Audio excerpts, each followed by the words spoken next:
اللهم أنت ربي لا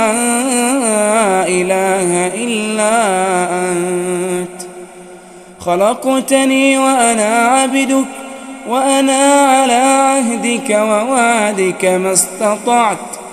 أعوذ بك من شر ما صنعت، أبوء لك بنعمتك علي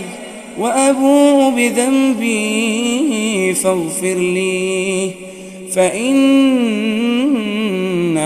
لا يغفر الذنوب إلا أنت.